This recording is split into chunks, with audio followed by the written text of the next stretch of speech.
recalling a memory I experienced when I was a young child, about when my parents were out and my cousins were staying over with me at my childhood home I grew up in.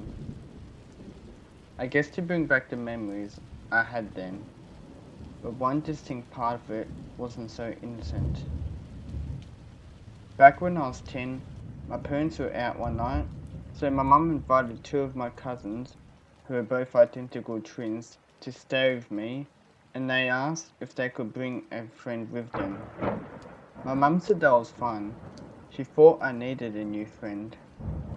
I was fine with it too, but as I wasn't a very social kid and quite shy, I felt rather a little uncomfortable meeting this new face. My mum called my usual babysitter to look after us. Even though I was sort of nervous meeting this new kid, I was happy because where I lived was quite a lonely area for me, as I was the only child around, aside from the second youngest in my neighbourhood, who was a 17-year-old boy named Jimmy that lived 3 houses away, who wasn't right in the head and would always scream out constant sounds that even 3 houses away I could hear coming from his room, watching through the windows, seeing him toss his body around until his parents would come in and assist to his needs, as he would always suffer from seizures, I imagined. It was quite scary watching him. I'm not letting someone like that into my house to be around with. Anyway, even if I wanted to, he was still nearly twice my age. I remember being paranoid about this creepy park just across from where I lived that was always damp and muddy and normally deserted with barely any people and only a few rusty benches with one bubbler that was mostly in no use anymore. I could normally see the creepy shadow of a black figure walk around that park alone, mostly at the scarce time at night, when the dark was at its fullest. I was only 10 at the time, so had a pretty wild imagination, but something about this person that I still think just didn't seem right because normally before passing my house, it would stop and turn to face the house I was living in. One time, I swear the figure saw me when it turned to face the window to my room as I peeked out the curtains and quickly moved away from the curtains and ducked, sitting on the floor. About a minute by, I once again peeked out through a small crack between the curtains, and that person, whoever it was still there, just staring at my window like it was trying to look at me. I was terrified. I always wanted to run down to that park when the figure of this person went by, to kill the curiosity, but I was always too scared to do it. It may have just been a harmless guy, only going for a stroll in the park every once in a while, but for my sake, I never really knew, and probably was best that I always chickened out and never done so, just in case there had been someone dangerous that was in my higher possibilities, as they must have been watching me, because it was facing my window, and there can't be anything so fascinating about a house, especially as it just so happens to be the one I was living in, when I was looking out of the window. Anyway, they were outside. What more harm could they do other than stir and look creepy? A few moments later, I calmed down and forgot about it. Back to where my cousins were about to come over, when I was waiting for them, I got bored quickly, so I watched TV and played PlayStation until they finally came. The doorbell rang, and I looked out of the window, excited to see my two cousins had just arrived at my door. I marched out of my room, down the stairs to meet them once again. I met their friend, a boy named Richard. As expected, I was shy, but managed to get along with him quite quickly and started talking to each other a lot. We even swapped numbers, which was lucky for us both, as most kids around our age didn't have their own phones. This was very unusual for me and wasn't what I expected to happen so soon, or at all. I was thinking that pretty soon we could become friends. I was thinking that we already were. We ate pizza on a dining room table my mum ordered us to share, and then or now for tonight, our babysitter arrived. We shared a few slices. A couple minutes after she arrived, my parents left for the night, Mum kissed me bye, and we went upstairs to my room, where I showed them around. We played the PlayStation game I was playing with before. It started raining and got heavier. Later in the night, after watching an overrated movie called Step Brothers, we snuck from the cabinet, where all the movies my parents kept hidden from me were, when the rain was at its fullest, pelting on the roof, and the combination of thunder and lightning which joined the rain. We decided to go from rude comedy to horror, so decided to form a circle on the floor, turning off all the lights and lighting up a few candles, proceeding to a traditional campfire type horror story, starting with Angelica, one of my cousins. Her story was pretty lame. Matter of fact, if I could base it on what it was about, I'd place it under a Polish drama more than a horror. The second was from Riley, my other cousin, who too shared quite a bore, as most students had the same thing in common. I thought and giggled to myself. And after them was Richard. Finally, I hear something decent and scary. Next up and lastly was me. I had one planned pretty well. I even think I could beat Richard's. Before I started, Richard informed us that he needed to use the bathroom. I waited before telling my story when he left so he wouldn't miss out on it. As he walked out, I noticed that throughout being in my room, Richard for some reason kept looking up to my ceiling quite curiously every few minutes. I guess it was just some sort of habit. As we waited, it was dead silent, except for the pitter-patter of heavy rain and the thunder, until another sound broke the silence. It was a scream from Jimmy.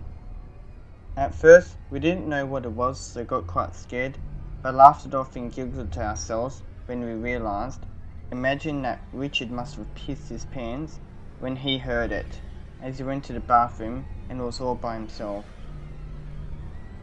My mobile I kept in my pocket started ringing. It was Richard. What's he ringing me for? He's only a few rooms away. Could he not wait till he got back? I answered and he asked what we were all doing in the attic. I asked him what he was talking about. Haha, okay, no more games now. You're getting carried away with this scary stuff, he says. You all are just trying to frighten me. Can't you just save it for your whole story when I get back? He again says. What? No, we're not. Oh wait, you mean that scream? Don't worry, it wasn't any of us. I hadn't told you yet. There's this demented neighbour who lives a few houses away from me, and he can get pretty loud. He again says that the noises I heard and still can hear isn't any scream. It is jumbling noises and footsteps coming from the attic just above me, as I walked into the room where the pull-down stairs that leads to the attic is, to watch the storm through a window just after using the bathroom. Whoa. What? My heart sank. I started hearing it too, that I and my cousins didn't notice before. Oh, don't worry, Richard. It is probably just a babysitter. My parents probably paid it extra to do chores up there, as I'm not allowed in the attic because they think it is too dangerous for me. We're still in my room. After I told him this, downstairs, I heard my babysitter call out to us if we were alright. She said she kept hearing clumping noises and asked us that we weren't in the attic, as we weren't allowed. Just as she finished, in the background of the phone on his line, we heard the sound of the attic door creak open, and then the deafening scream of Richard, just as the phone cut out. My heart beated faster than ever. As I was too scared to, Riley shut and locked the door, just before we started hearing footsteps coming down the hallway from where the attic room was. Then we heard the footsteps making their way to the door of my room, just stopping outside. It was silent for a few seconds, and then pounding and banging on the door. I called myself to the very back corner, ready to call the police, planning on whispering to them so the intruder wouldn't hear, but my phone battery just went dead as I was typing in the police number and knew the charger was downstairs. Again, I felt my heart sink. I didn't know what to do. I was just waiting for this maniac to knock down the door and kill us. Thinking of this, I grabbed my baseball bat under my bed with a tight grip in my hands, shaking violently. I probably couldn't even get a swing out. I was wondering what the babysitter was doing. I didn't hear her. Maybe she ran out of the house to get help, as she was already downstairs and may have heard Richard scream and didn't hear her coming up to check. After a while of repetitive banging, I heard the intruder walk away, but we didn't dare to leave the room, as he could still be in the house. About 15 minutes later, after huddling up, cowering in a corner, police came, making their way to the room and told us it was safe to unlock the door, as we did, dropping my bat, feeling safe now, and took us to a motel to stay in for a few nights, until they knew it was safe for us to go back, while the police that stayed behind started searching the house, looking for Richard and any clues to catch the intruder, mostly in the attic, finding nothing but a hole in the ceiling and a few muddy boot prints around the house, but found no one. Whoever was in the house got away fast, and Richard was never seen again. It's sad to know that a boy I only just got to know, who could have ended up being a good friend to me, has never been found, and no one knows what happened to him, but it is definite he is not alive. It terrifies me to know that the person, whoever it was, is still out there, probably breaking into more houses to terrorize. I was even scared that the person hid really well from the police or escaped before they came and made their way back after they left, probably still in my house somewhere, watching me. I did still hear odd sounds coming from the attic, like someone was walking around up there that I never noticed before, but I thought I was just imagining things after what had happened and that the police didn't catch the guy. But still, whenever we went out, as we came home, I'm sure we were becoming short on food that no one ate yet, that was there before, which confused me and my parents, but we never really thought too much about it and just shrugged it off with a reasonable excuse. I wonder how we got in and how long it was in my house before I realized there was an intruder. Could it have left? The strange coincidence is, just after all what had happened, I never saw that person walk by at the park again. Meg, the babysitter, was alright, just a little shaking and did what I hoped. She said after hearing noises coming from my room and Richard scream, she gathered it was not us in the attic, so ran out of the house a few neighbours down the street to knock on someone's door, borrowing their phone to call the police before we were next. I thanked for her luck that, after Richard screamed, she didn't come upstairs to check, as she knew there was someone in the house, and if she did, she would have ended up like him. Not only for her sake, but my cousins and I would have been trapped in that room still if something happened to her, and God knows when anyone will be back to help us before the intruder finally managed to get us. Now this is a scary story, I know, and it is all a real experience I and my cousins faced. A few days after we finally went back to our house, the doorbell rang, and my mum went out to see who it was and found no one, but brought back a basket she found on the doorstep. In the basket was a pot of meaty stew. We never found out who gave us the stew, as there was a card with no one's name, but read, I'm glad you're all back. I missed you all. Mostly the young boy. I heard about all that had happened and that poor kid. I thought of cooking you up a stew, as it is the least I can do. Yours sincerely, Neighborhood Stranger.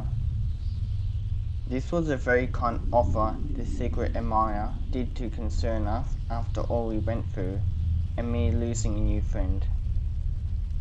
We ate the stew for dinner, and the meat was so tender and rich. Unlike any meat we ever ate, we wish we had the recipe. I was curious to know who it was, because they obviously knew me as they missed me the most. I am 23 now, and forgot about it all these years, right up to this point.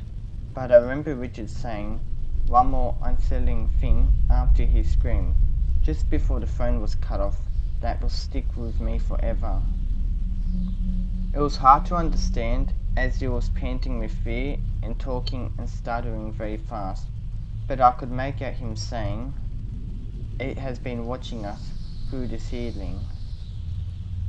After he said that, I looked up to see a small hole in the ceiling above our heads where the attic was that I never noticed before, but was too young to understand, and as well as the noises coming from the attic and the disappearing food, I could also make out that, when I was lying in bed ready to sleep, I could see something that looked like an eye peeking at me through the hole, but just excused it as another of my delusions that I eventually got used to and never thought about it again, as I learned to forget about what had happened in the past until now, when I just remembered the story after meeting a strange person I met yesterday in the park just across from that house I used to live in.